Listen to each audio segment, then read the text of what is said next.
Last में देखेंगे। सबसे पहले हेडिंग लगाओ एओडी, एप्लीकेशन ऑफ डेरिवेटिव्स, यानी कि ये जो हमने डेरिवेटिव डिफरेंशिएशन और डिफरेंशिएबिलिटी पढ़ा, अब हम पढ़ने वाले हैं उसका एप्लीकेशन। अब इसके बाद हर जगह डिफरेंशिएशन ही डिफरेंशिएशन है भाई, तो बिल्कुल आराम से मजे मजे में पढ़ते चलो। सबसे पहला चैप्टर इसका हम उठाएंगे टेंजेंट्स एंड नॉर्मल। इसके अंदर 4-5 चैप्टर है। सबसे पहले जो उठा रहे हैं सबसे आसान चैप्टर इसका टेंजेंट्स एंड नॉर्मल। सबसे आसान नहीं है, एक इससे भी आसान है, लेकिन सबसे पहले इसी को पढ़ेंगे हम, टेंजेंट्स एंड नॉर्मल। जब इसकी कहानी शुरू करेंगे तो सबसे पहले हमको थोड़ा सा फ्लैशबैक में जाना होगा, क्लास 11th कोऑर्डिनेट ज्योमेट्री। हमको थोड़ा बहुत आइडिया होना चाहिए कि स्लोप क्या होता है। स्लोप सब लोग जानता होगा, स्लोप किसी स्ट्रेट लाइन की अगर बात करें, है ना, कोई लाइन है अगर एक्स एक्सिस के पॉजिटिव डायरेक्शन के साथ अगर थीटा एंगल बना रहा है, एक्स एक्सिस के पॉजिटिव डायरेक्शन के साथ अगर थीटा एंगल बना रहा है, तो इस थीटा का टेन उसको बोलते हैं स्लोप, यानी कि m equal to tan theta. This is known as slope of line. सबको पता है? मैं जस्ट एक बार रिवाइज कर दे रहा हूं पुरानी बातें। स्लोप के बाद अगला चीज आता है, अगर किसी लाइन के ऊपर 2 पॉइंट दिया हो, कोई लाइन है इसके ऊपर 2 पॉइंट है, एक पॉइंट है x1, y1, दूसरा पॉइंट है x2, y2, तो इस लाइन का अगर स्लोप लिखना है तो कैसे लिखते हैं हम लोग स्लोप इसका? हाँ जी, डिफरेंस ऑफ y कोऑर्डिनेट, यानी कि m का जो वैल्यू होगा that is y2 minus y1 divided by difference of x coordinate, x2 minus x1, यही लिखा करते हैं। तीसरी बात, अगर लाइन का जनरल इक्वेशन दिया हो, जनरल इक्वेशन ऑफ लाइन होता है बच्चों ax plus by plus c equal to 0। अगर इस तरह से लाइन का इक्वेशन दिया हो और इसका स्लोप हमें पहचानना हो तो क्या होता है स्लोप का value? Minus of a divided by b। इसको याद कैसे रखते हैं? लाइन को इस फॉर्म में लिख लो और स्लोप लिखने के लिए आपको लिखना है minus sign, coefficient of x divided by coefficient of y।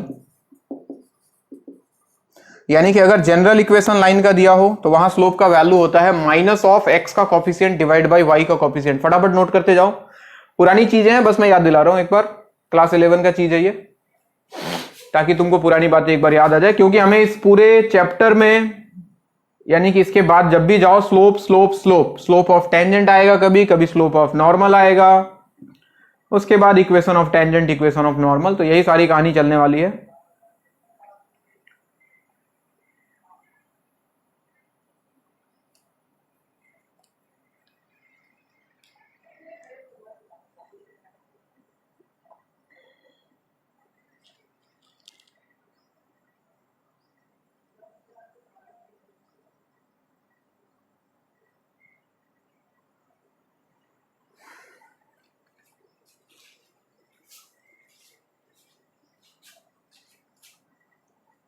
Slope का मतलब कोई लाइन एक्स एक्सिस के पॉजिटिव डायरेक्शन के साथ जो एंगल बना रहा है उसका tangent, that is known as slope.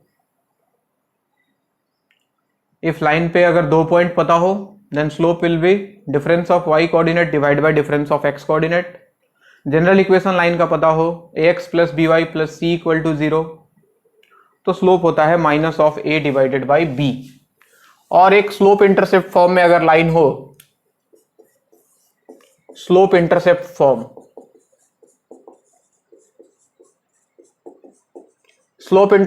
होता है लाइन का बच्चों y equal to mx plus c। सुना ही होगा, आते ही रहता है ये तो हर जगह। इसमें स्लोप m ही होता है जो x के साथ होता है,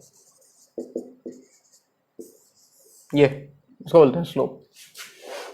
इसको भी तुम इस फॉर्म में कन्वर्ट करोगे तो स्लोप ये निकल के आएगा।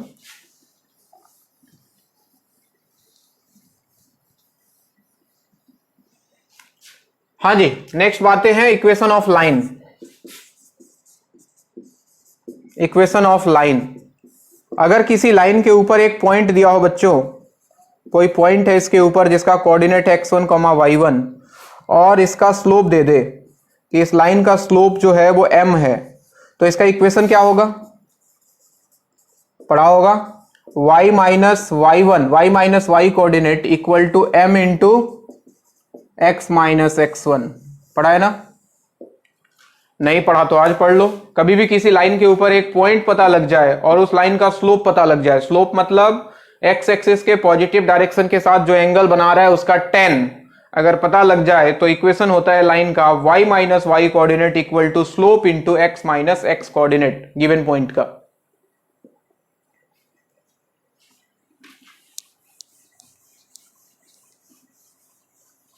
और कुछ पुरानी बातें याद करो।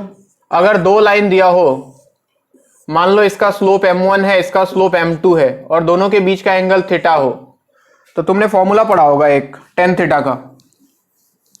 क्या होता है बताओ? Angle between two lines tan theta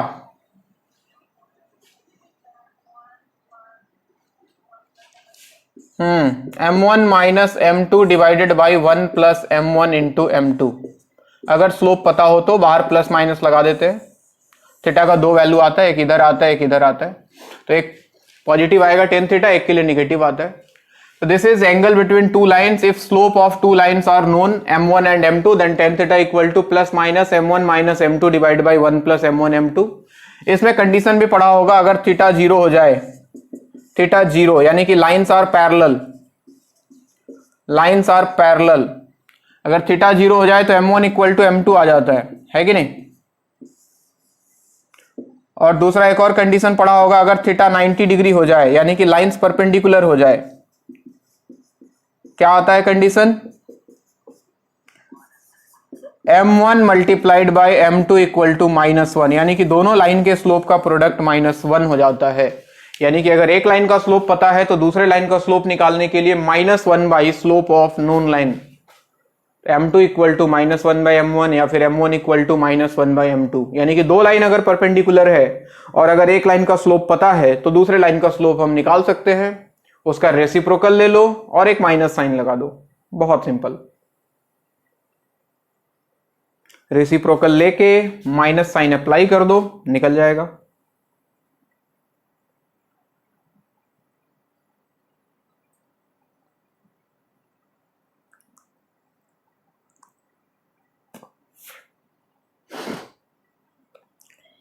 ठीक है बात यहां तक? अब आ जाओ चैप्टर पे। हमें तो बात करनी है टेंजेंट और नॉर्मल की, और टेंजेंट नॉर्मल किस पे? किसी कर्व पे या फिर किसी फंक्शन पे। तो अब कहानी को लेके चलते हैं चैप्टर की तरफ। लास्ट चैप्टर से हम लोग जान चुके हैं, ये हो गया, मिटा दूं? लास्ट चैप्टर से हम लोग इतना तो ही जान ही चुके हैं कि dy बाई dx किसको रिप्रेजेंट करता है? स्लोप। किसका स्लोप? टेंजेंट का स्लोप। स्लोप सिर्फ मत बोलो, टेंजेंट का स्लोप। यानी कि अगर कोई फंक्शन है y equal to f of x, ध्यान से देखो, इसका ग्राफ चाहो तो बना लो, कुछ भी मोटा मोटी अपने हिसाब से ग्राफ बना लो। ऐसा ग्राफ बना लिया, let us assume this is function y equal to f of x, और इसका एक कोई पॉइंट है p, कोऑर्डिनेट है इसका मान लो x1, y1।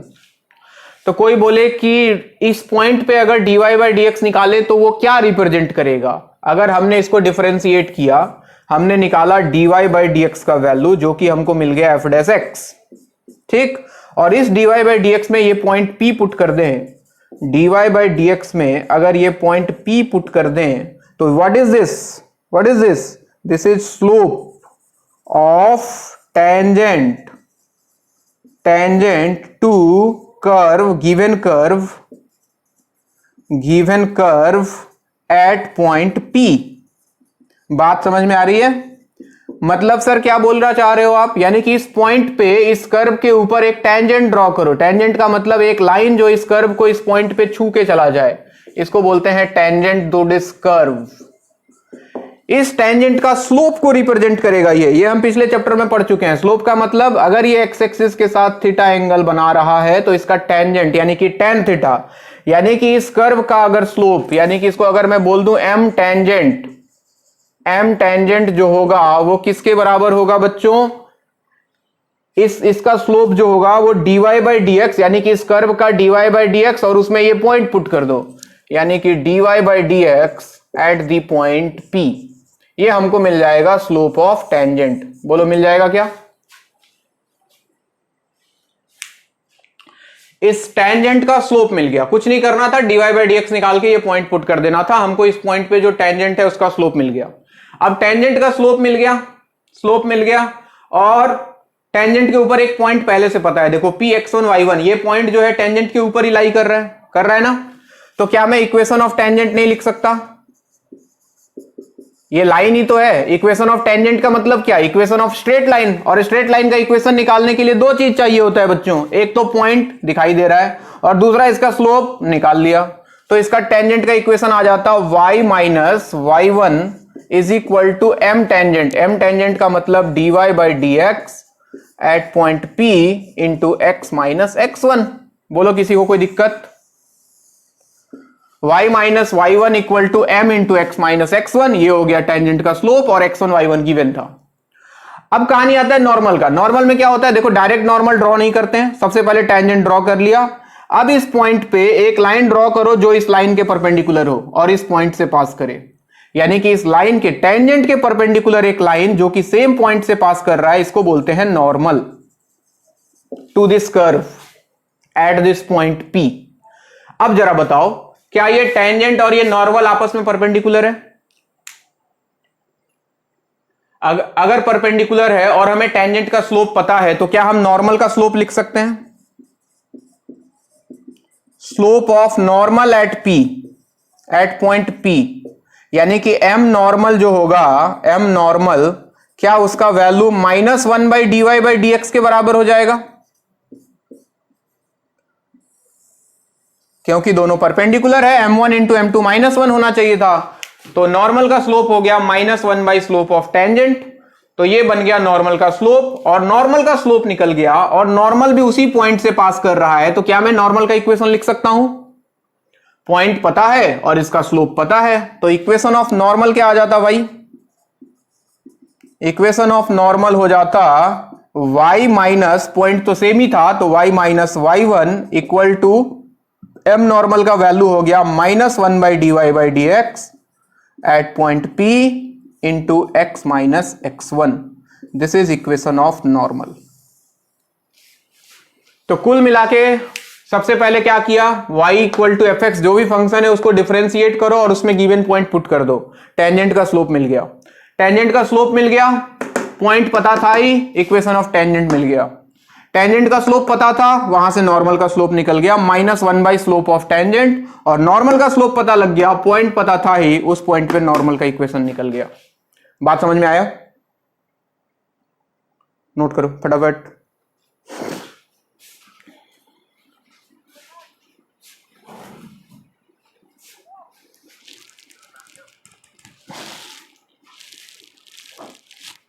कौन आ गया भाई बीच में?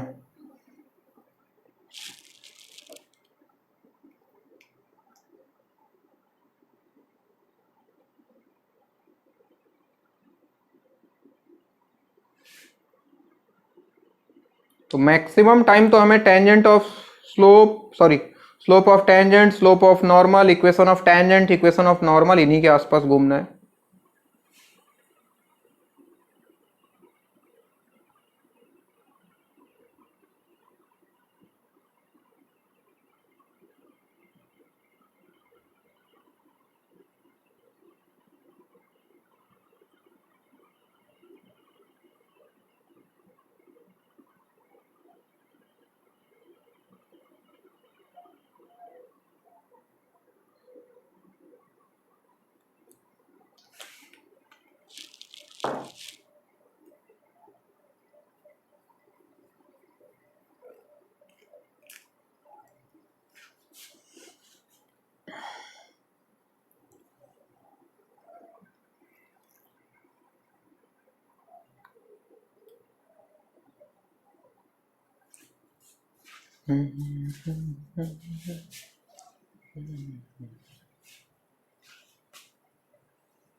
हो गया?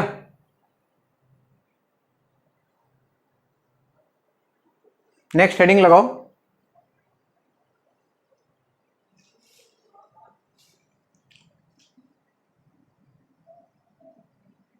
नेक्स्ट हेडिंग लगाओ लेंथ ऑफ टेंजेंट, मैं लिख देता हूं।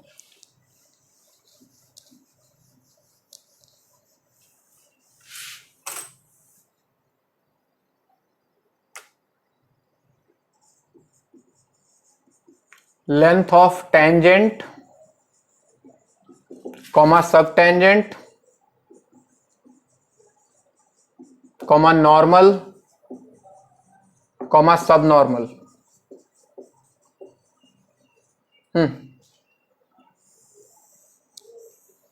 Length of tangent, sub tangent, normal, sub normal, ये क्या होता है इनके बारे में थोड़ा बता दूं मैं आपको। ये हो गया सबका भाई, इधर मिटाऊं, ये डायग्राम फिर से बनाओ इस टॉपिक के नीचे, ये डायग्राम वापस से ड्रॉ करें आप, सेम डायग्राम।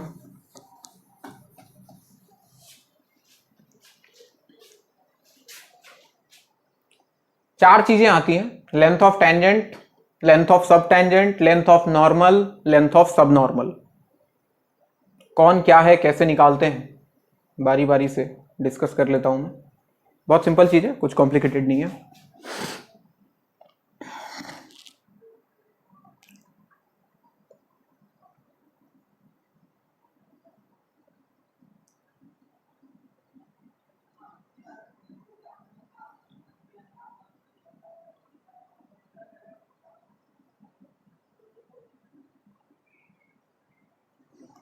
हाँ जी, लिख लिया आपने। अगर ये एंगल थीटा है तो ये tan थीटा के बराबर होता dy बाई डी एक्स, यानी कि slope of tangent, this is tan theta. अब ध्यान दो सब लोग बोर्ड पे, क्या होता है सबसे पहले समझ लो। एक पॉइंट लिया P, वहां पे ड्रॉ किया टेंजेंट, ये टेंजेंट एक्स एक्सिस को जहां काटा, अगर इस पॉइंट को कुछ नाम दे दूं Q, तो this length PQ is known as length of tangent. पहले डायग्राम में समझ लो कौन क्या होता है। This is length of tangent, यानी कि किसी भी कर्व पे किसी पॉइंट पे टेंजेंट ड्रॉ करो, वो टेंजेंट एक्स एक्सिस को जहां काटेगा तो segment between point of tangency and x axis, this is length of tangent. अगला चीज, ये पी क्यू का प्रोजेक्शन एक्स एक्सिस पे, यानी कि मन करे तो यहां से एक परपेंडिकुलर डाल दो, इसका प्रोजेक्शन यानी कि इसका एक्स कंपोनेंट, ऐसे सोचो अगर इसको आर बोल दूं तो ये जो क्यू आर है, क्यू आर इसका प्रोजेक्शन एक्स एक्सिस पे, दिस इज नोन एज सब टेंजेंट। क्या बोलते हैं इसको, सब टेंजेंट। सेम कहानी नॉर्मल के साथ, इस पॉइंट पी पे नॉर्मल ड्रॉ किया, ये नॉर्मल एक्स एक्सिस को जहां काटा, सपोज दिस इज टी, तो this P T is known as length of normal and projection of this normal along x axis, that means R T, this is known as length of सब normal. Diagram clear है भाई। Length of tangent, sub tangent, normal, sub normal, clear है क्या।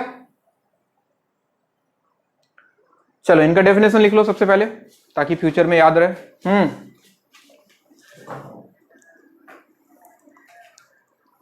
तो सब tangent उस condition में defined नहीं होगा बच्चे। अगर टेंजेंट का स्लोप 0 हो जाए तो सब टेंजेंट डिफाइंड नहीं होगा, या फिर उसका लेंथ इंफिनिटी हो जाएगा। ठीक है, लिखो पहला पॉइंट देके लिखो length of tangent, first point लगाओ, लिखो length of tangent, length of tangent.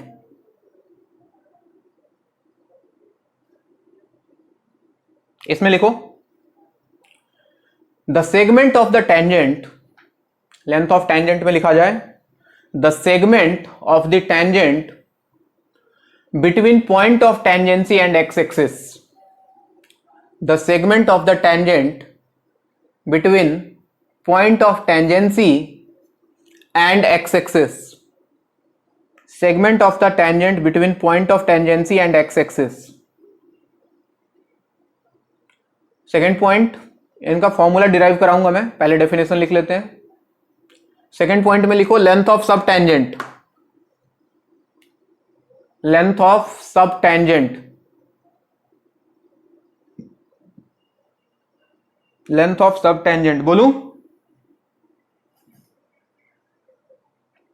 it is the projection of length of tangent along x axis,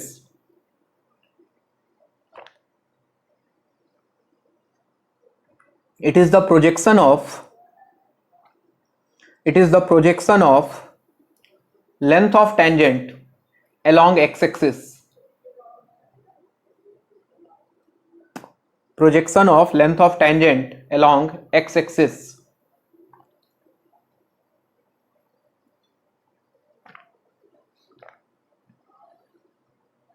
Projection of length of tangent along x-axis. Third point, length of normal. Length of normal. इसमें लिखो, it is the segment of normal between point of normal and x axis. It is the segment of normal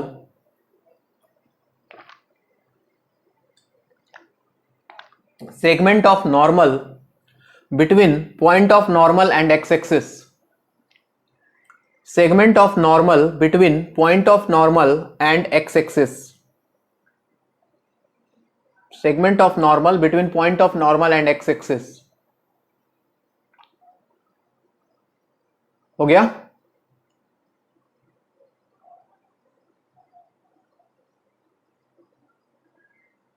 Last point, length of subnormal. Length of subnormal. इसमें लिखो, it is the projection of length of normal along x-axis.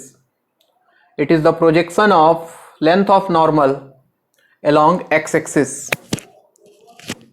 Projection of length of normal. Projection of length of normal along x-axis. चलो ध्यान दो, सब लोग board पे देखो अभी.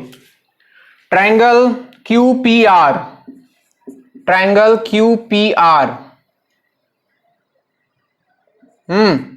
इस ट्रायंगल QPR में मैंने लिखा tan थीटा, तो tan थीटा इक्वल टू हो जाता perpendicular divided by base, PR divided by QR. PR divided by QR. सब लोग बोर्ड पे ध्यान देना, कोई दिक्कत हो तो पूछना. tan थीटा हमें पता है dy बाय dx के बराबर है, तो यहां पे आ गया dy by dx equal to PR. देखो इसका कोऑर्डिनेट अगर x1 y1 है तो this is y1, this is x1, this is y1, तो इसको y1 मान लो PR को, तो इसके जगह पे आ गया y1 डिवाइडेड बाय QR.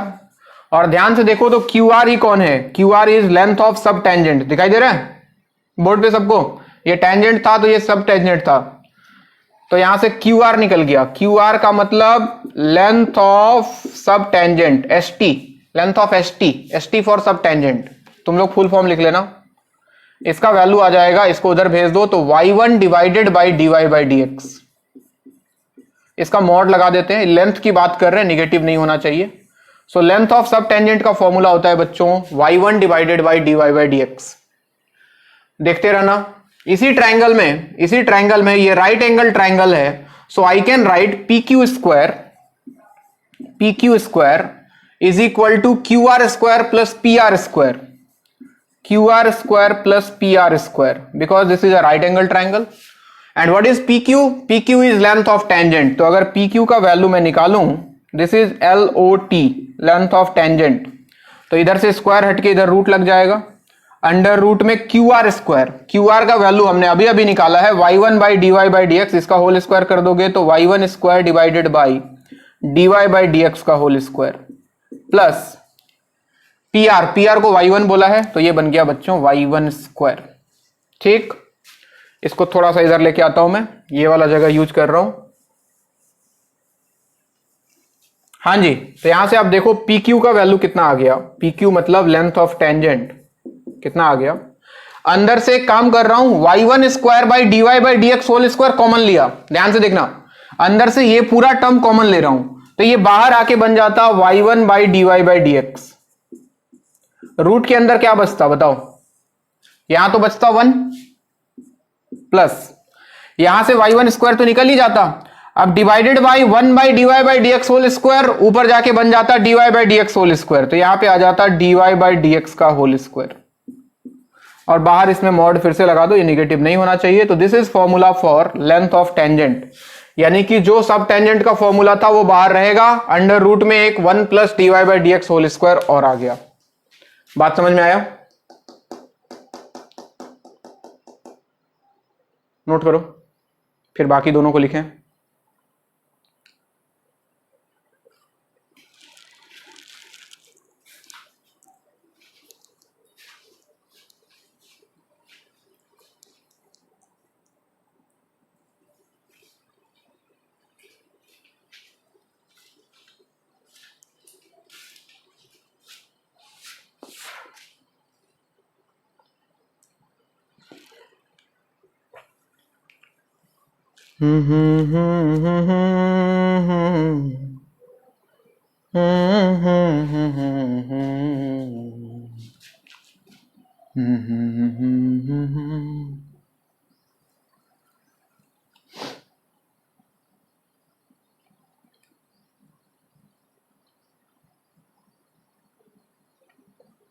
तो लेंथ ऑफ सब tangent is y1 by dy by dx, length of tangent is y1 by dy by dx under root 1 plus dy by dx whole square. Formula याद रखने की जरूरत नहीं है, याद रख लो तो बहुत बढ़िया।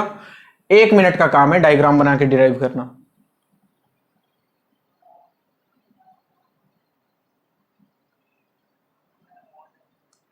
मॉड मॉड मॉड इसलिए लगाते हैं बच्चे, लेंथ है ना, लेंथ कभी निगेटिव भी आ सकता है, तो हम उसको पॉजिटिव बनाएंगे हमेशा। Length can't be negative.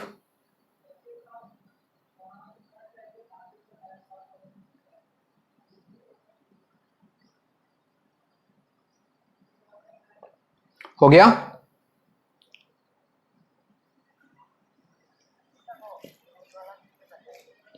अंदर से बच्चे पहला वाला टर्म कॉमन कर लिया, ये वाला टर्म पूरा, ठीक है। तो ये कॉमन करता, ये कॉमन करता, तो यहां से y1 स्क्वायर तो था, लेकिन ये वाला टर्म इसमें था क्या? नहीं था। तो डिवाइड हो जाता 1 by dy by dx whole square से, क्योंकि 1 by dy by dx whole square common, जो कॉमन करते हैं उससे डिवाइड कर देते हैं। तो यहां पे आ जाता 1 by dy by dx whole square, और ऊपर जाके वो dy by dx whole square बन जाता। ऐसे सोचो ना, इसको अगर अंदर भेजें तो देखो ये कैंसिल होके 1 बन जाएगा, y1 स्क्वायर बन जाएगा। इमेजिन करो, ये अंदर जाके अंदर जाएगा y1 square by dy by dx whole square, यहां भी आएगा y1 square by dy by dx whole square, और दोनों कैंसिल होके y1 स्क्वायर बच जाएगा। अब मिटाऊं?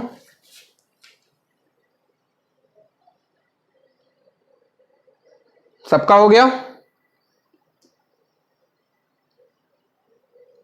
ठीक। अब आ जाओ नॉर्मल के पास। नॉर्मल का फॉर्मूला डिराइव किया जाए।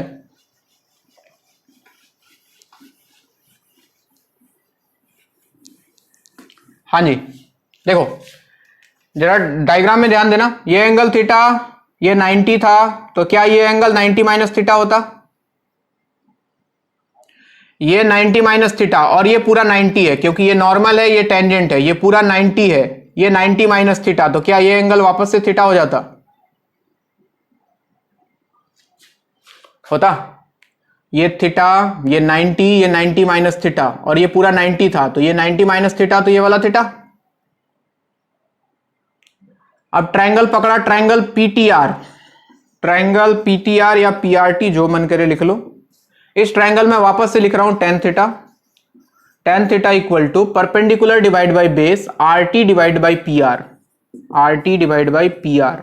tan थीटा को हमने dy बाय dx कहा है, तो dy by dx equal to RT, RT को RT रहने दो, डिवाइड बाय PR, PR का वैल्यू है y1, और RT जो है ये लेंथ ऑफ सब नॉर्मल है, तो RT का वैल्यू या फिर लेंथ ऑफ सब नॉर्मल SN, इसका वैल्यू आ जाता, y1 को इधर भेज दो, तो y1 into dy by dx, इसमें लगा दो मॉड, ये आ गया लेंथ ऑफ सब नॉर्मल। वापस से इसी ट्रायंगल में हाइपोटेनियस बेस परपेंडिकुलर जैसे ही लगाने लगाओ, PT square equal to RT square plus PR square, RT square plus PR square, तो यहां से PT का वैल्यू आ जाता under root of RT square, RT ये रहा, इसका स्क्वायर कर दोगे तो y1 square into dy by dx का होल स्क्वायर, प्लस PR तो y1 के बराबर है, तो ये बन गया y1 स्क्वायर। अंदर से y1 स्क्वायर कॉमन कर लो, और PT he length of normal है बच्चों, LON। y1 स्क्वायर बाहर निकालोगे y आ जाएगा, y1 आ जाएगा, और अंडर रूट में बच जाएगा 1 plus dy by dx whole square. इसमें मॉड लगा देते हैं, ये आ गया लेंथ ऑफ नॉर्मल। चलिए नोट कीजिए।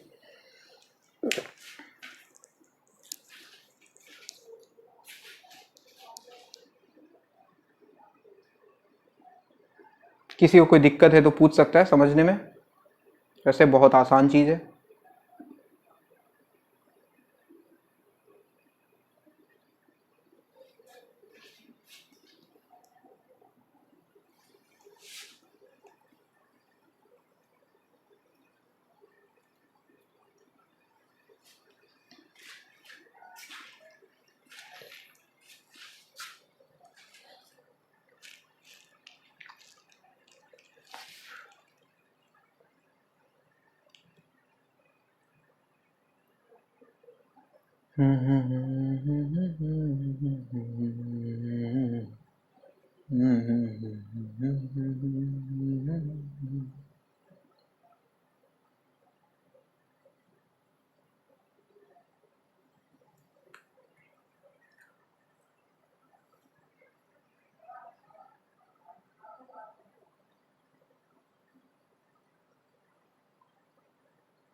हो गया?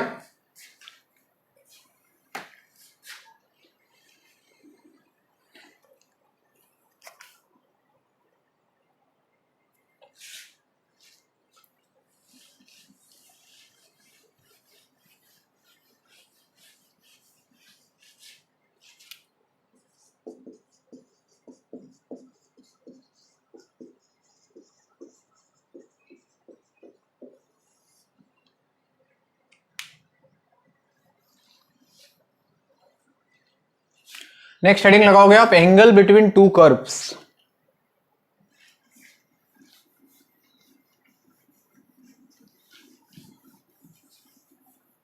Angle between two curves.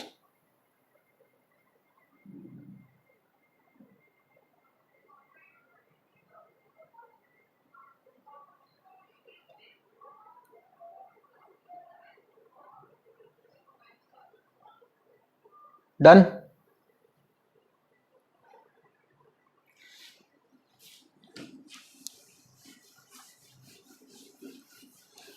Heading लगाए एंगल बिटवीन टू कर्व्स, दो कर्व के बीच का एंगल।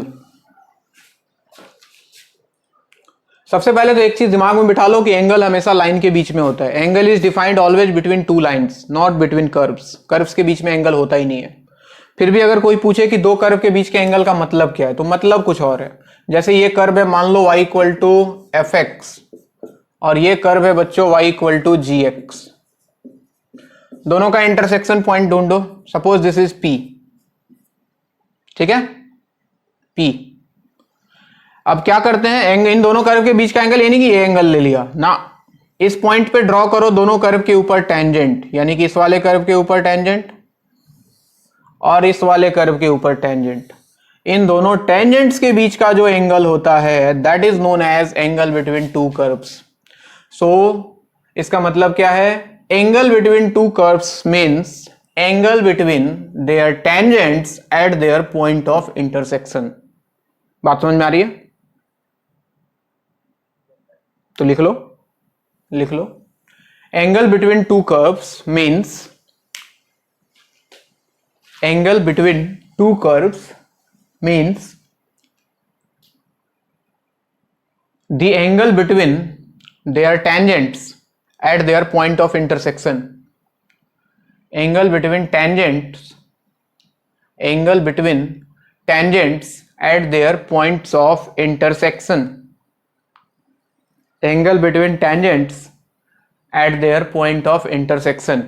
तो निकालेंगे कैसे? बहुत सिंपल है। ये दो लाइन है, दोनों का स्लोप पता कर लो। जैसे ये है, यहां से निकाल लो dy बाई डी एक्स पहले कर्व के लिए, फॉर फर्स्ट कर्व, और इसको नाम दे दो m1। मान लो कि इस टेंजेंट का स्लोप हो गया m1।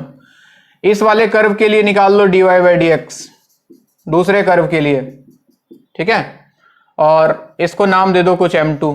तो इस टेंजेंट का स्लोप आ गया, इस टेंजेंट का स्लोप आ गया। और दो लाइन का स्लोप अगर पता हो तो क्या उनके बीच के एंगल का फॉर्मूला हमें पता है बच्चों? बिल्कुल पता है,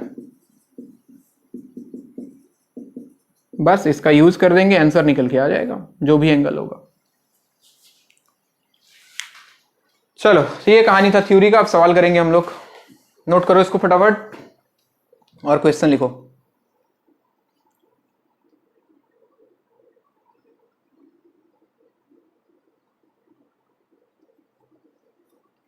जिंदगी एक सफर है सुहाना, एक दिन सबको मर जाना।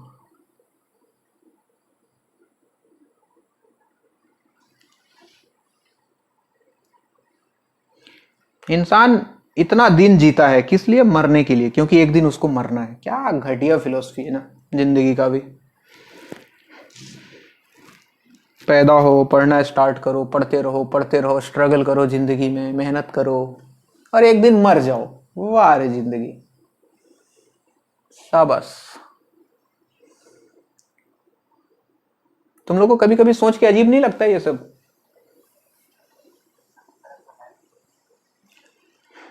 सुने एजुकेशन सिस्टम बदल गया इंडिया का। बड़ा अच्छा स्टेप लिया, बहुत सालों बाद। कब से इंतजार था इसका कि कुछ क्रिएटिव। तो हमारे टाइम में कौन सा ले लिया भाई? किसी के टाइम में तो लिया तो सही। कम से कम सालों से इंतजार था कि कुछ क्रिएटिव एजुकेशन सिस्टम आएगा आएगा आएगा। फाइनली डिसीजन तो हो गया। देखो कब से अप्लाई होता है कि नहीं होता है, देखो क्या होता है। चलो भाई सवाल लिखते हैं, लिखो। Find slopes and equations of tangent and normal. Find slopes and equations of tangents and normal. Slopes and equations of tangents and normals to the curve x square plus 3y plus y square equal to 5 at the point 1, 1. Find slopes and equations of tangents and normal to the curve x square plus 3y plus y square equal to 5 at the point 1, 1. सबसे घटिया variety का सवाल यही है। आज के बाद जितना भी सवाल आए, सबसे पहला काम तुमको क्या करना है? dy by dx निकालना है। क्या करना है? dy by dx। तो सबसे पहले जो इक्वेशन दिया हो, मान के चलो कि तुमको डिफरेंशिएशन आता है, तो differentiate with respect to x। dy by dx निकालने के लिए एक्स स्क्वायर का हो गया 2x, 3y का हो जाएगा 3 into D Y by D X, plus Y square का हो जाएगा 2y इंटू वाई का D Y by D X, और 5 का हो गया 0। सही बात। इन दोनों से D Y by D X common, तो D Y by D X का वैल्यू आ गया, सबको आरएचएस भेज दो बाकी को, तो ये 2x उधर जाके हो गया -2x, और डिवाइडेड बाई नीचे क्या आ जाएगा बच्चों? 3 + 2y।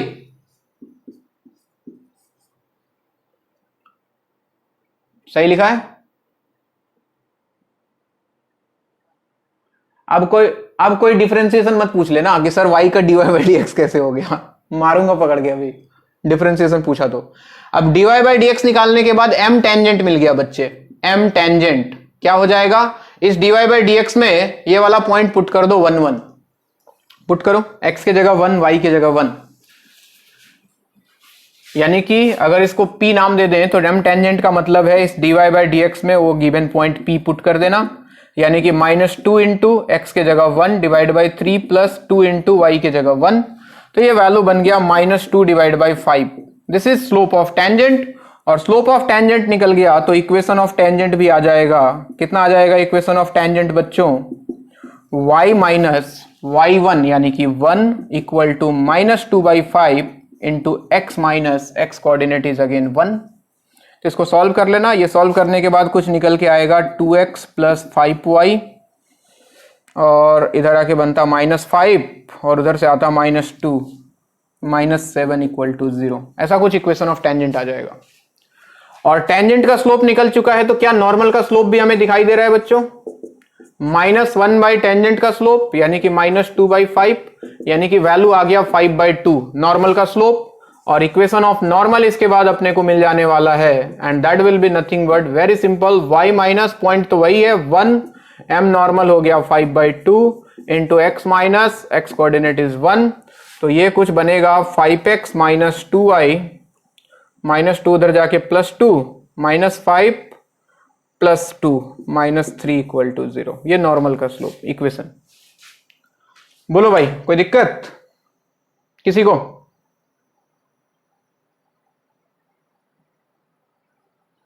अरे कोमा में चले गए क्या इतना सिंपल सवाल में?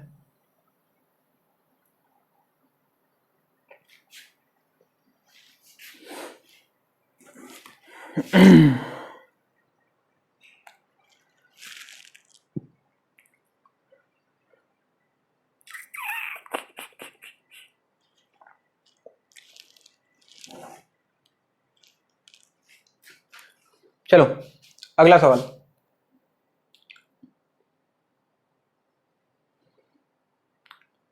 जिंदगी एक सफर है सुहाना। अच्छा ऐसा है क्या?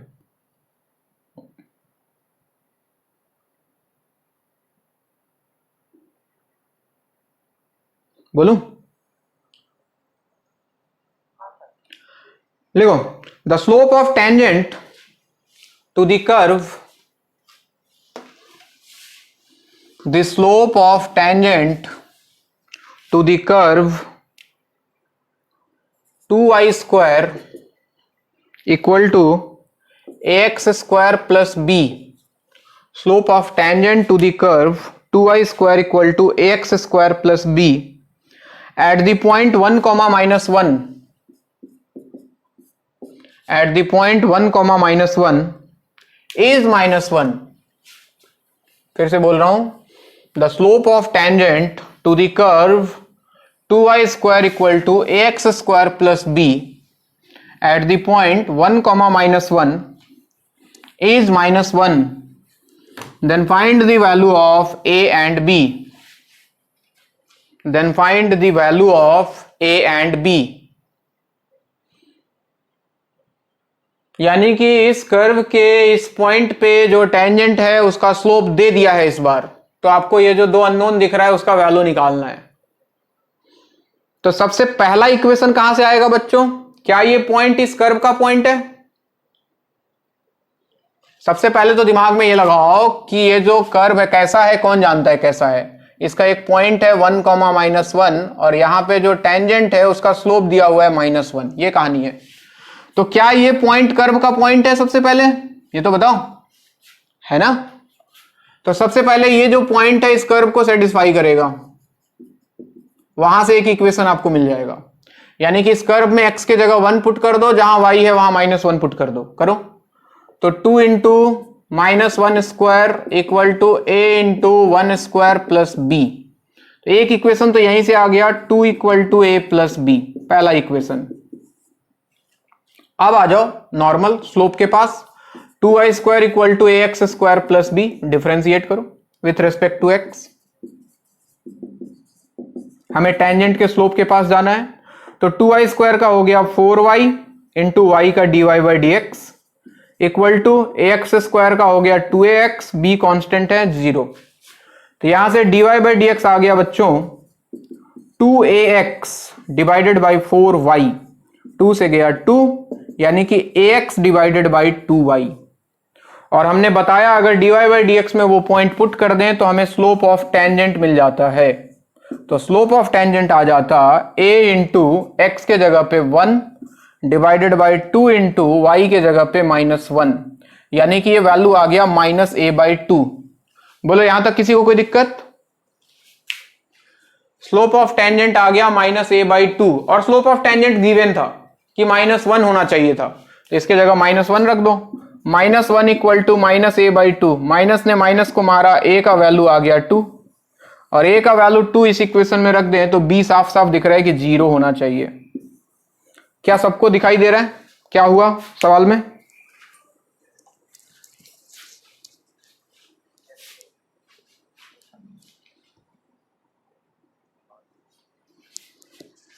बहुत बढ़िया, नोट करें। अगला सवाल आप करोगे।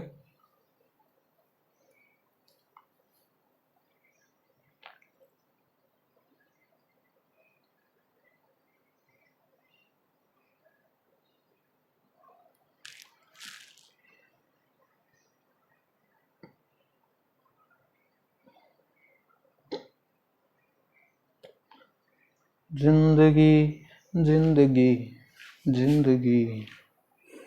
अगला सवाल कौन सा लिया जाए? चलो पहले एक ये करा देते हैं।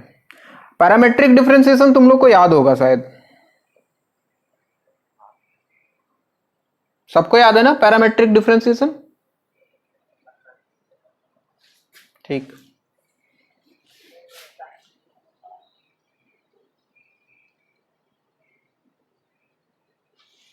मिटा दूं?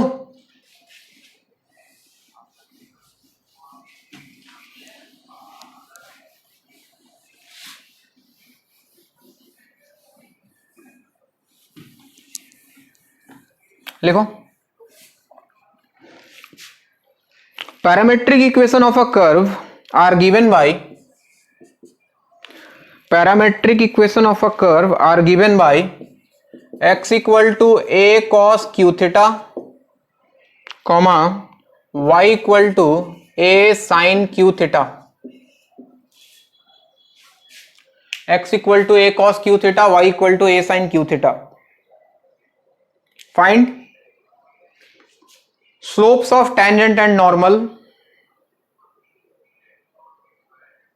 to this curve, find slopes of tangent and normal to this curve at theta equal to pi by 4,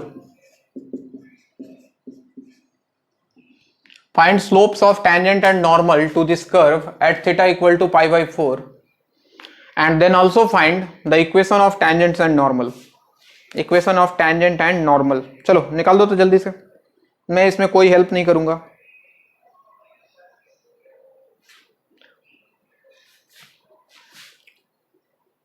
Jintu join किया क्या? जिंटू कर लिया डिफरेंशिएशन?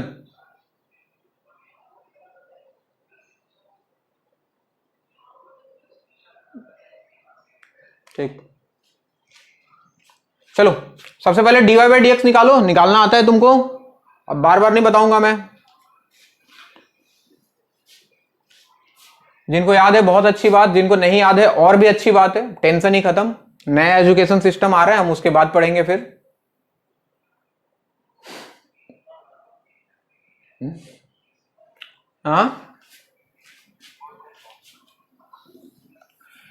हाँ चलो बताओ, dx सबसे पहले निकालते थे dx बाई डी थीटा, है ना? कितना आ जाएगा? 3 बाहर आएगा, 3a cos square theta into cos theta का माइनस साइन थीटा। ऐसे ही निकालते थे क्या?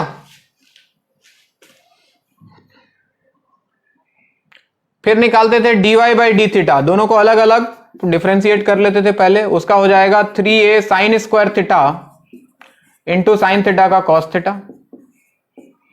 और उसके बाद dy बाई डी एक्स हमको मिलता था, जिसके लिए हमको dy बाई डी थीटा को डिवाइड कर देना होता था बच्चों, किससे? dx बाई डी थीटा से। कर देते हैं डिवाइड, ये रहा dy by D theta, 3a sine square theta into cos theta divided by 3a cos square theta into minus sine theta. जो शहीद हुआ उड़ा दिया जाए, 3a ने 3a को मारा, एक साइन एक्स स्क्वायर को खा जाएगा, एक कॉस एक स्क्वायर को खा जाएगा, तो ऐसा लगता है minus of sine theta by cos theta, यानी कि dy बाई डी एक्स का वैल्यू माइनस टेन थीटा आ गया बच्चों, नहीं? और थीटा का वैल्यू दिया था पाई बाई 4, तो रख दो उठा के, तो m टेंजेंट मिल जाता, m tangent TAN, m tangent minus of 10 pi by 4 यानी कि -1। तो m नॉर्मल कितना आ जाता बच्चों? क्या 1 हो जाता? टेंजेंट आ गया स्लोप -1, नॉर्मल का हो जाता 1। अब इक्वेशन निकालना है टेंजेंट नॉर्मल का, उसके लिए पॉइंट चाहिए, तो पॉइंट इसमें निकालने के लिए theta equal to pi by 4 सबसे पहले इसमें रख दो।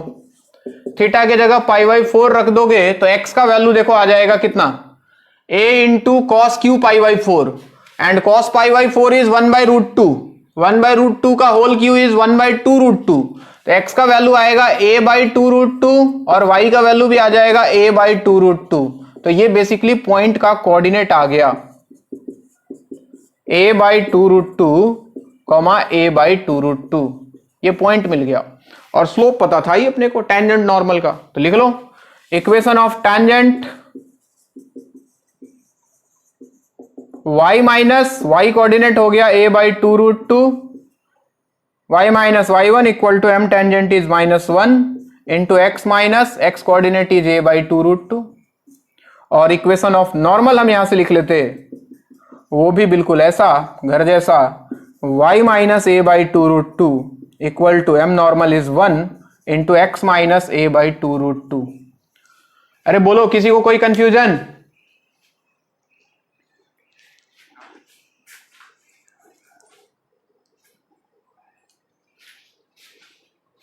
तो इस तरह से हम इक्वेशन ऑफ टेंजेंट और इक्वेशन ऑफ नॉर्मल दोनों निकाल सकते हैं।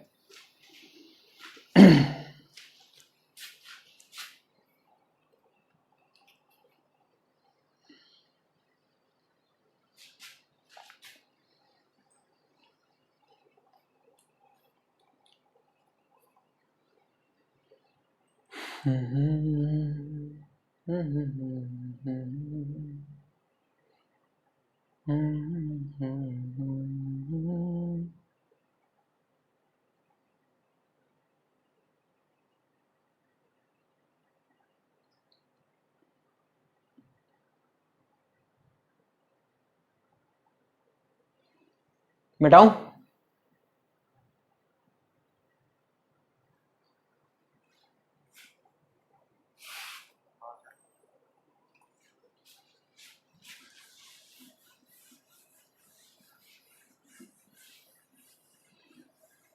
चलो अगला सवाल लिखो।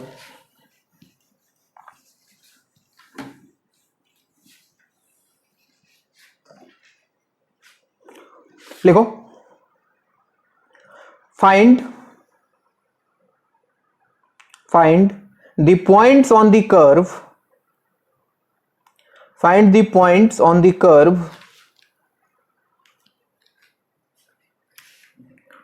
y equal to 2x square minus 6x minus 4, find the points on the curve y equal to 2x square minus 6x minus 4 at which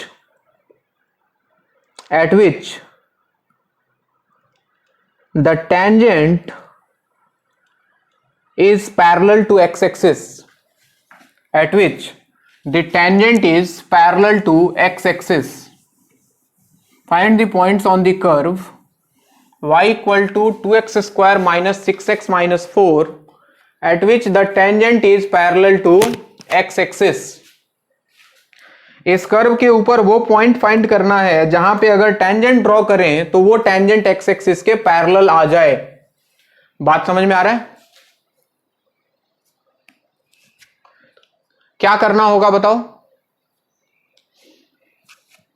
अगर टेंजेंट एक्स एक्सिस के पैरेलल आ जाए तो उसका स्लोप कितना हो जाना चाहिए?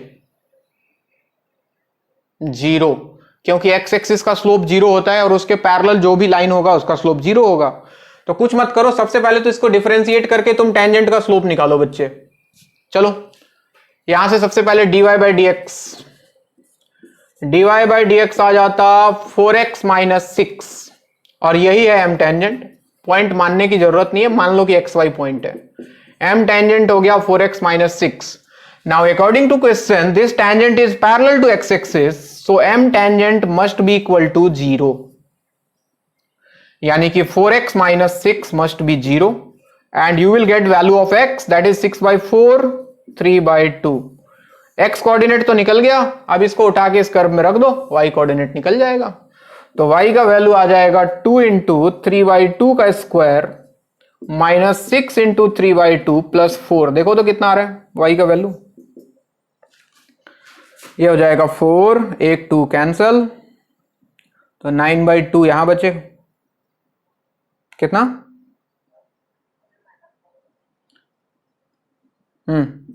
बताओ कितना आ रहा है?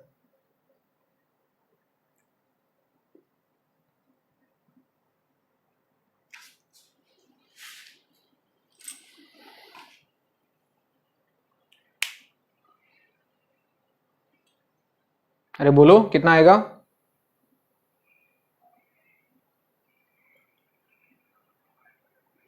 -17/2। बहुत बढ़िया।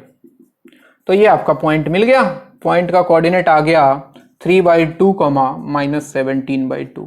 यानी कि इस कर्व के ऊपर अगर इस पॉइंट पे हम टेंजेंट ड्रॉ करेंगे तो वो टेंजेंट डेफिनेटली एक्स एक्सिस के पैरेलल आएगा, यानी कि उसका स्लोप 0 आएगा। अगला सवाल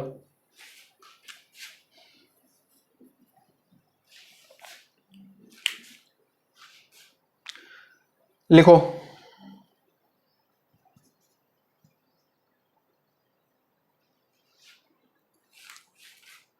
Find the points on the curve. Find the points on the curve y equal to xq minus 2x square minus x. Find the points on the curve y equal to xq minus 2x square minus x at which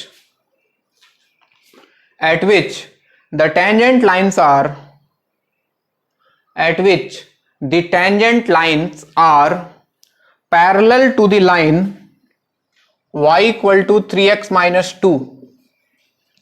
Find the points on the curve y equal to xq minus 2x square minus x at which the tangent lines are parallel to the line y equal to 3x minus 2. सवाल same ही है, लेकिन इस बार tangent का slope कितना होना चाहिए?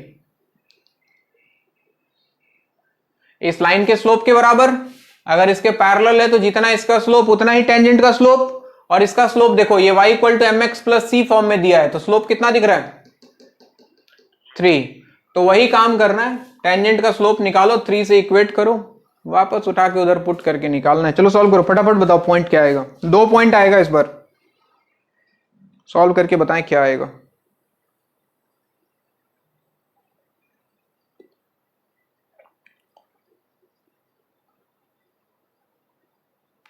अब है सामने इसे छू लूं जरा, मर जाऊं या जी लूं जरा।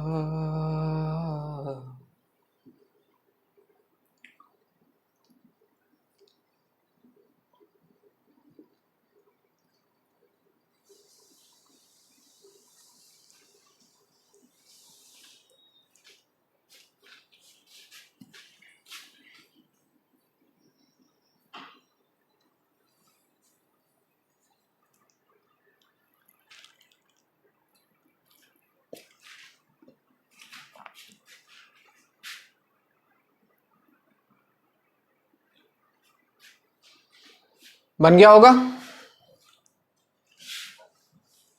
बोलो कितना आया?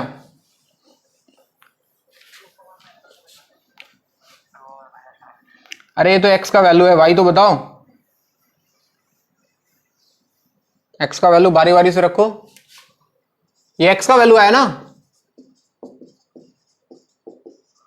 यहां से निकाला dy बाई डी एक्स, तो dy बाई डी एक्स हो गया 3x square minus 4x minus 1। And according to question m tangent this time must be equal to slope of this line, क्योंकि इसके पैरेलल है, so this is equal to 3। So 3x square minus 4x minus 1 equal to 3। इधर ले आओ, तो 3x square minus 4x minus 1 minus 3 minus 4 equal to 0।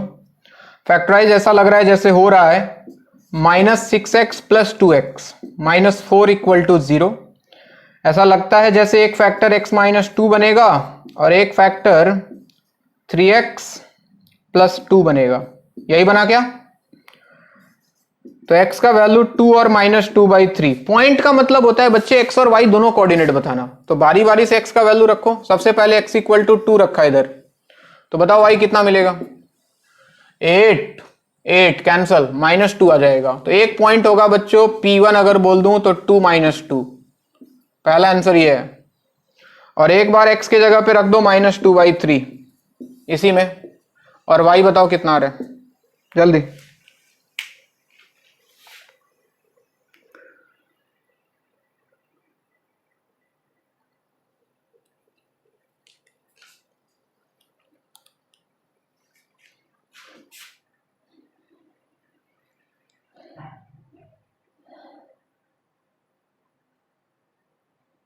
हाँ जी, आया किसी का? बढ़िया। तो दूसरा पॉइंट होगा P2, यानी कि इस बार ऐसा दो पॉइंट एग्जिस्ट करेगा जहां पे अगर टेंजेंट ड्रॉ किया जाए तो वो टेंजेंट उस गिवन लाइन के पैरेलल आएगा। कहानी समझ में आ रहा है ना?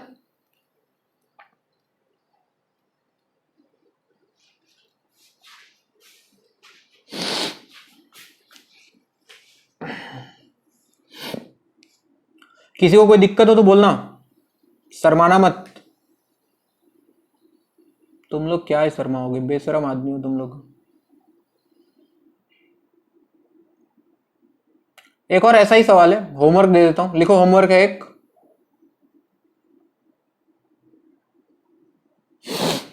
हो गया इधर? लिखो, एक होमवर्क है तुम्हारे लिए। Find the points on the curve, find the points on the curve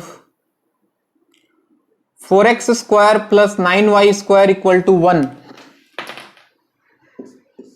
4x square plus 9y square equal to 1।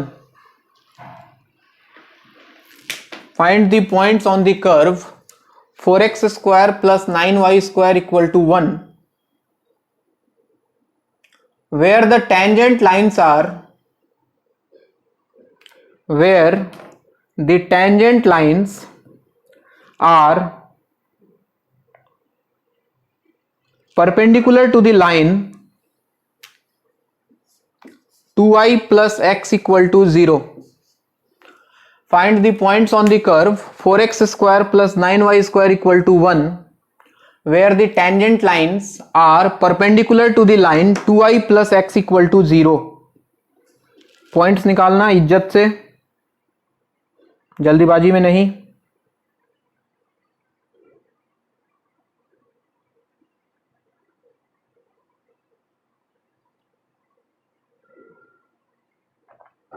एक और लिखो, एक और homework.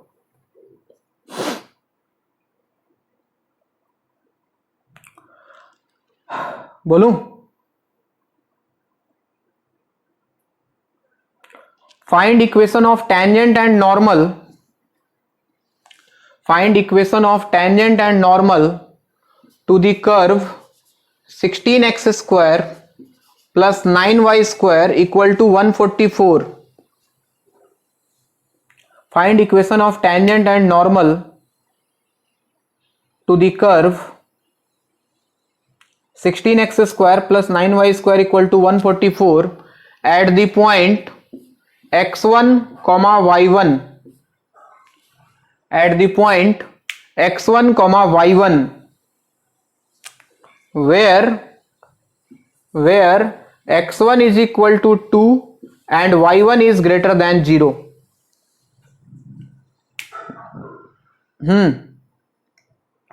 Find equation of tangent and normal to the curve 16x square plus 9y square equal to 144 at the point x1 comma y1 where x1 is 2 and y1 is greater than 0. समझ रहे हो इस सवाल में क्या करना है?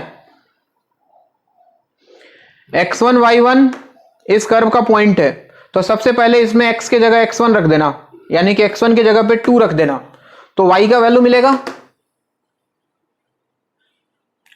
और उसमें जो y ग्रेटर देन 0 होगा वो y1 हो जाएगा, तो पॉइंट मिल जाएगा। और बाकी फिर वही काम dy बाई dx निकालना, टेंजेंट का स्लोप निकालना, नॉर्मल का स्लोप निकालना और उसका इक्वेशन निकालना। हो जाएगा क्या?